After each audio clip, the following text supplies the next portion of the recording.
الحمد لله رب العالمين، والصلاة والسلام على سيد الأشرف الأنبياء والمرسلين. أما بعد، فأعوذ بالله من الشيطان الرجيم. بسم الله الرحمن الرحيم.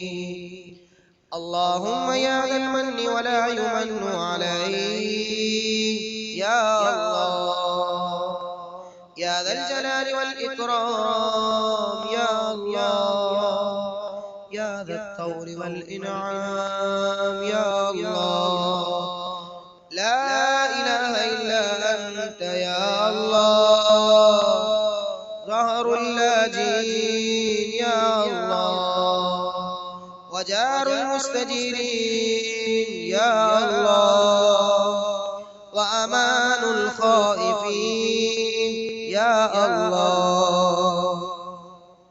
اللهم إن كنت كتبتني عندك في أم الكتاب شقيا أو محروما أو مطرودا أو مقدرا علي في الرزق، فامح اللهم بفضلك شقاوتي وحرماني وطردي واقتتار رزقي، آمين.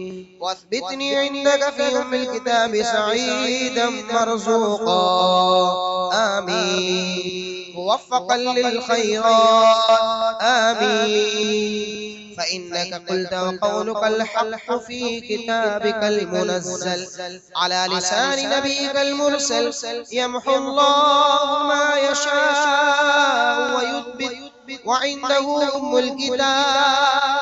إلهي بالتجلي الأعظم في ليلة النصف من شهر شعبان المكرم، آمين، التي يفرق فيها كل أمر حكيم ويبرم، آمين. أن تكشف عنا من البلاء والبلوات ما نعلم وما لا نعلم، آمين. فأنت به أعلم، إنك أنت الأعز الأكرم، آمين. وصلى الله تعالى على سيدنا محمد وعلى آله وأصحابه وسلم، والحمد لله رب العالمين، آمين.